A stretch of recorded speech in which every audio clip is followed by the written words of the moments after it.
took her away. They wheeled her away. And then I cried with a random nurse. I'm sorry. Some random I nurse. didn't even know. I'll post pictures. I was huge. We had to get a new bed. We needed a bed that like Big. so we could get her out of bed. Hey. I mean, I could get you out, but it was like, and then. Hello, welcome back to our channel. My name is Ida. Nathan. And welcome back. Okay, so don't forget to hit that thumbs up and subscribe button if you haven't already. And we're going to tell you what we're doing today. We are going to talk about our struggle with fertility. So we're going to start, kind of back in time and tell you what we've been through in the past. And then we'll tell you what we're doing right now. So, ready to start, Nathan? Yeah, so I'd say for us, this is obviously a sensitive issue. And for a lot of people, it's a very sensitive issue. Very. And we do have two beautiful kids. So we feel very fortunate because it was a long, long journey for us. But we do understand how fortunate we are because we were able to have kids eventually. Yes, because at one point in our life, we didn't think we could even have one kid, and we have two. So that was a long time. We were just like, can we just have one kid? Yeah. That was a hope for us. We feel very blessed. But we're gonna get into this. So for us, why we did IVF? Why did we start IVF? Yeah, so we've actually gone through a lot of different things. So like IVF has been a big part of it, but we've actually never had children successfully through IVF. No. But I guess we should start and say, why did we do IVF? You don't just start doing IVF out of nowhere. That's not the cheapest and easiest way of getting pregnant. So we had some issues, right? So going back, we had 4 miscarriages. Yeah, so before we did IVF, we had 4 pretty rough miscarriages. One of them in particular was you made it past 3 months. Yes, I did. And that one was hard. that was tough for us. You had an ectopic, which is in the fallopian tube or something. Yes, and I'm glad they found that out because many women will lose their tube from that. And I don't remember what happened. You just didn't lose the tube. I didn't lose the tube. The baby was not growing, so they did more lab and more tests, and they found out that it was in the tube. So they were able to stop it before it got big enough for it to actually cause any problems.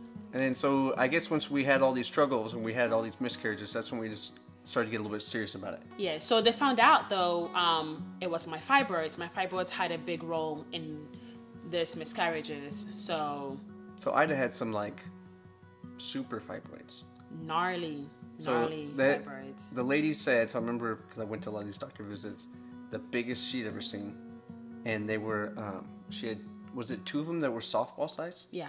So it was to the point where her lower abdomen was hard, and it was like sticking out a little bit. Yes, it would stick out when I stand. It would literally stick out of my stomach, and when I lay down, it felt like I was laying on a ball. And I'm like, what is this? And it seemed like they were getting bigger pretty quickly. So you had those 2 really big ones, and then a bunch of little ones. Yes. So then, before we even talked about IVF, that was the first thing. Get rid of those, right? Yes. So we went in, we got those done, right? Which that to me was the most traumatizing thing of this whole ordeal. So because when you did that surgery, which I don't know how much you remember, I had really bad complications from that. Yeah. So she goes into the surgery, and when she gets out, we're in this room, and I'm sleeping on this tiny little bed next to her. And I remember we're all there, and she's a little bit groggy, whatever, we go to sleep. And then I wake up in the middle of the night. Like 2 in the morning. Yeah, and there's all these nurses coming in and out of the room, and then they're like carrying out, I don't even know, I just remember seeing like blood, right? And what happened is so an incision had come loose inside. Yeah, so what had happened was I woke up in the middle of the night, they were checking me out, and I was laying in my own pool of blood. I was laying in my own pool of blood, and I kept saying, no, I'm fine. I was super groggy, like you were saying, and they were like, oh, we need to call surgery back into, come back to work. The surgeon to come back, anesthesiologist come back, and I'm like, no, I'm good. And I had to sign papers, and it was really rushed. And you were like, what the heck is going on? Yeah, so they signed, what was the papers for? Sign the papers that if things don't go well, I'll have to have a hysterectomy. Yeah. I didn't want to sign the papers. If I didn't sign it, I couldn't go into surgery, and I had to go into surgery now. Yeah, that was some pressure, right? Oh my gosh, that like was wake so you up at 2 in the morning, scary. and you're also like out of it. I'm out of it. Blood. I lost so much blood. Yeah. Oh my goodness. And you couldn't make decisions for me because we're not married yet. At that point, no, I don't think I think we were just fiancéed up. Maybe. Yeah. It was terrifying. Yeah, and so I remember they took her away, they wheeled her away, and then I cried with a random nurse. So, I'm sorry. I didn't even know this. It's so sad. So me and this random nurse, because it was like so, it was so like emotional, and this nurse she cried too, and we just sat there crying. I don't know why she cried. I don't know why she cried because it was a sad situation. I called my mom before I went to surgery. I'm like, Mommy, pray for me. Just pray for me, please. I don't want to lose my uterus. Yeah. I think in my mind it's not like I really want to have kids, but I'm not trying to like lose my wife over it. Yeah. You know what I mean? Like I think at that point I was, I don't know. I remember I cried with this nurse, and then she left, and she was like, everything's gonna be okay, and then I went to sleep. I felt really guilty about that because I'm like I should stay awake till she gets back. Yeah. And then I remember her telling me like, hey, if you can go back to sleep, you should. And I'm like, that's weird. And then I'm like, no way, I'll do that. And then I'm sitting there, and it's like 4 a.m, and then I'm just like this adrenaline dump, and then I just slept. And then when you came back, first question I asked you is, do I have my uterus? Yeah. And you were like, what'd you say?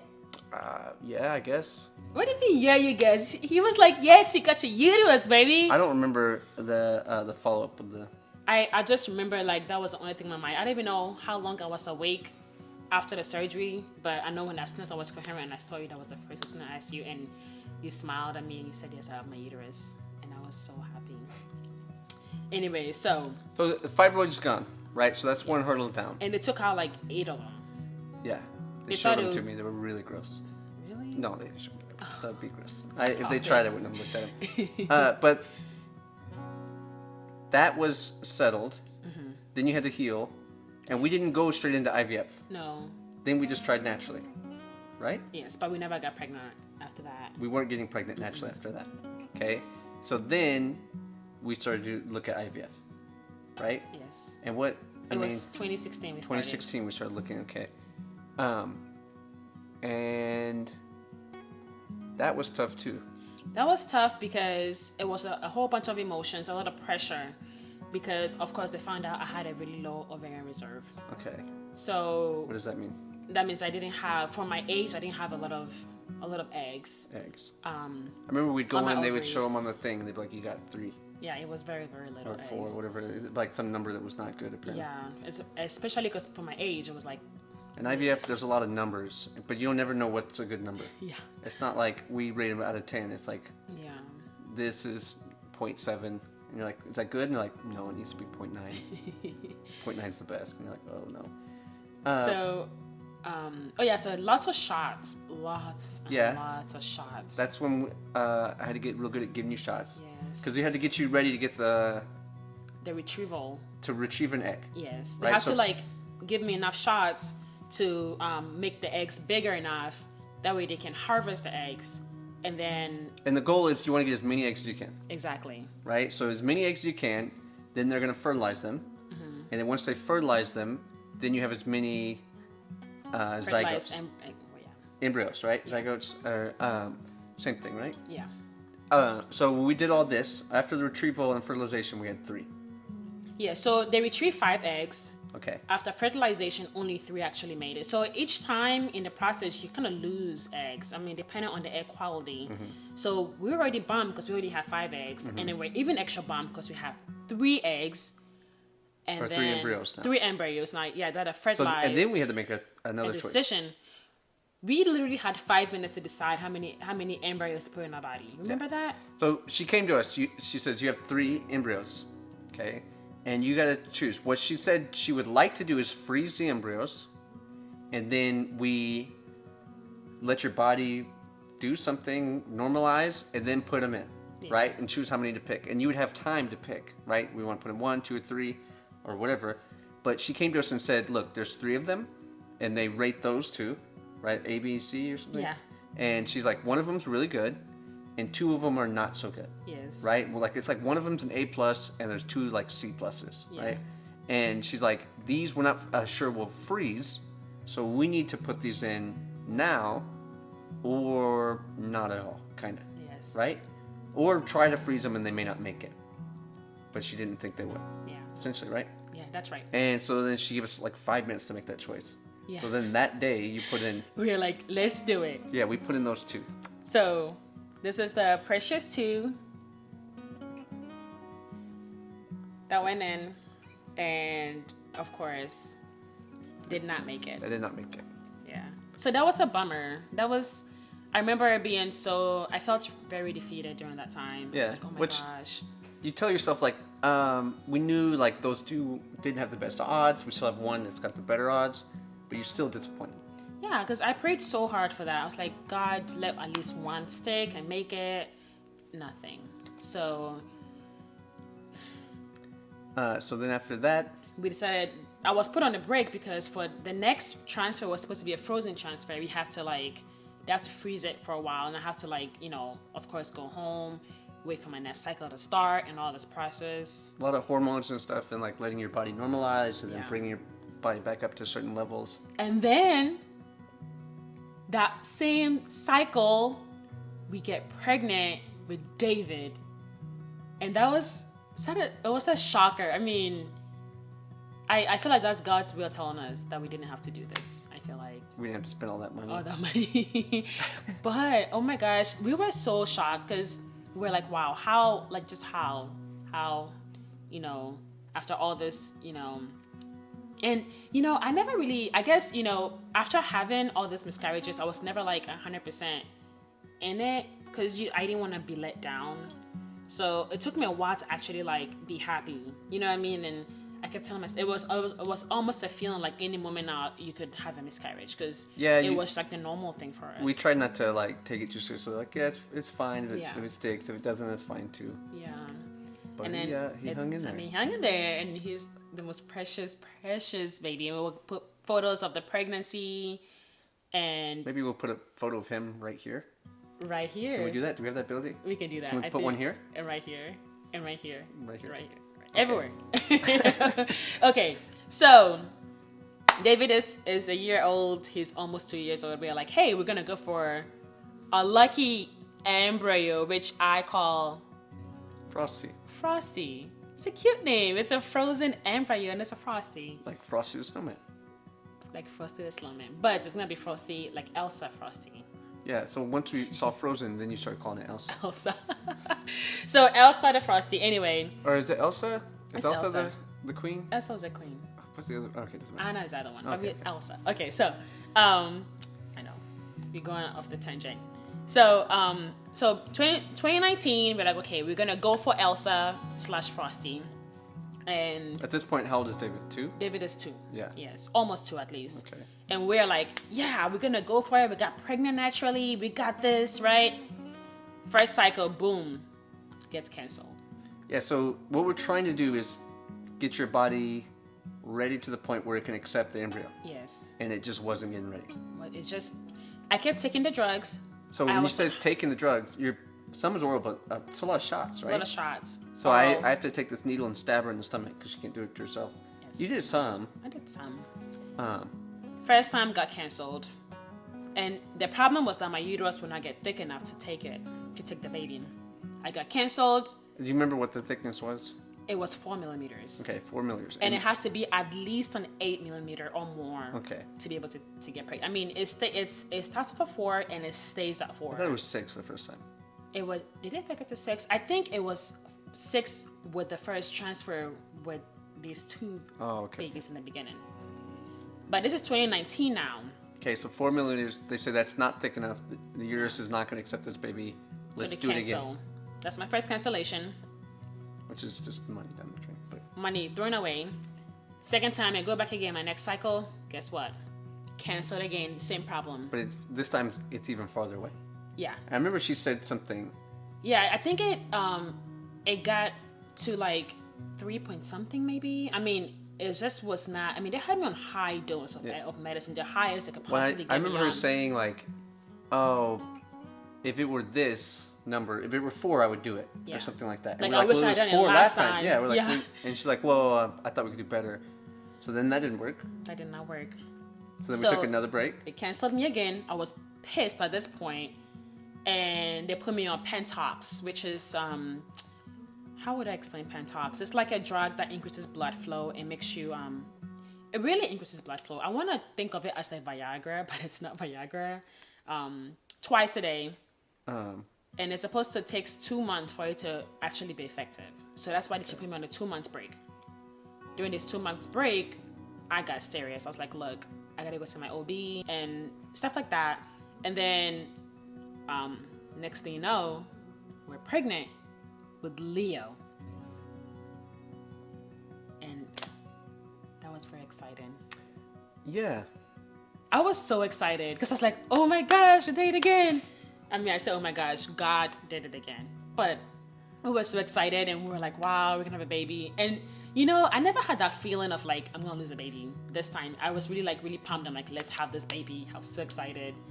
And I think, I don't know. I was still trying to get like, too excited, I remember yeah, that. not trying to get too excited. Like, because it whatever. hurts. Oh, it hurts. Yeah, It you're trying hurts when you lose a I baby. think, well, in the Hurts. first time before you've had a miscarriage, you don't think anything about it. You're like, oh, this is going to happen. You know what I mean? Like, Yeah. you see a pregnancy test, you're like, there it is, we're going to have a baby. And then, I don't know. But anyway, then came along Leo, and he did good. That was like a pretty good pregnancy. I think, It's a great pregnancy. I was really, really big. yeah, don't say great pregnancy. You struggled. Really big. But he was healthy the whole He was way. healthy. My stomach was big enough to carry 2 because I had a lot of fluid in there. I had to yeah. get monitored, like huge. I'll post pictures. I was huge. We had to get a new bed. We needed a bed that like, Big. so we could get her out of bed.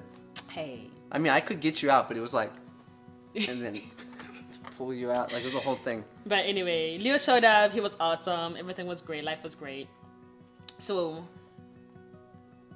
2022 comes along and we're like, we're ready to do this again. Yes, this year, the beginning And of this we're year. like, come on, IVF doctor, let's do this.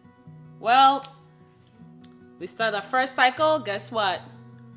Because we still have Frosty out there. We still have Frosty out there. And you kind of feel like this weird sense, like, we have this embryo just there, right? Yeah. And we're paying rent. We're paying for the- rent for this embryo. Like, And then, it's but not you're also cheap. like, they give you 2 options, right? So you can donate it if you don't want it, right? Which we do want it, but if you don't, you can donate it, or I don't throw it away. Throw it away. Yeah, it sounds terrible to say, right? And we're like, we don't like either of those options, so we're gonna go get it. Now we've already at this time tried twice Already. and failed to get it, and we're like, okay, let's go try again. So, and that was kind of our New Year's resolution. Yes. Starting in January, we're gonna go get Frosty. And we are so we started the shots. We were feeling very pumped, and we're gonna start a video of our first cycle this year. We were like almost newbies, but Nathan killed it. You killed it. You were like, Oh, the shots. yeah, like you've done this before, Yeah, like professional. It's almost shot like I've giver. done it many times. many Yeah. times. And You just watch the video, and then like while you're cleaning the stuff, and then yeah, it's super easy. they're all pretty much the same. You And click some things, click. yeah, and then- click some things. And anyway, so we tried Follistim, Gonna Relax, estrogen, still on Pentox. Nothing is helping. So I just got through my very 4th cancellation this year. So- 4th cancellation this year. So okay, I guess. So total, we have 6 tries to get Frosty, and still nothing. Still nothing. Which I mean, we're not giving up yet. We're not giving up yet. It's just very frustrating. I keep telling the doctor, just put it inside me already. Just put the Frosty inside me. I'm ready for this. And she's like, no, we have to put it in the right conditions. I'm like, doctor, come on. Like, this is getting too expensive, and it's very frustrating. Yeah, at some point, we just want to give it a shot. And Yeah, I want to give it a good shot, roll but the dice, and then just go for it. yeah. So, It gets me scared though. We're gonna do all this and then get pregnant naturally, and then we got to put it off another year, and then there's another baby running around, and then we got to go get Frosty another 6 times. Yes, it would be like our 10th baby, and we'll try to go get Frosty then. So, how would you say IVF has been this time around? It's not so bad, right? It's a lot. Okay, so the egg retrieval part is the hardest part. Yeah. Because then you're in there a lot. You're getting a lot of ultrasounds. Yeah, they have to monitor the eggs. So many ultrasounds. So you're going there a lot, which is like an hour drive from us here. Where we used to be, it was... it's like a 4.5 hour drive. Yeah, and what we would do is come stay with my brother and then do some of this. But so that part is the harder part. Now, it's just a lot of build up and then shut down. Yeah. Build up and shut down. The emotions part of it. I try to focus more on my family, focus more on work, just so I'm not thinking about it more. But it still gets to me. Well, after cancellations, you can tell like I'm not like happy. I'm like, yeah. Come on. Well, and it's also too though that like now that we've had kids, there's less pressure. So much less pressure, which I love. Yeah. Like I don't feel pressure. I'm like, okay, just let's do this.